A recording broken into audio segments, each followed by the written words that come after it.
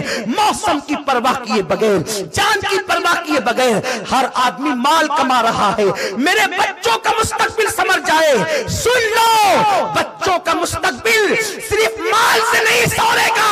اپنے آپ کو پاک دامن بناؤ۔ اگر تم نے مال کما لیا اور عیاشی کرتے رہے تو مال کے بعد بھی تمہاری نسلیں سسکتی رہے گی، اور اگر تم پاک دامن رہے انشاءاللہ مال رہے یا نہ رہے تمہاری اولاد سکون کی زندگی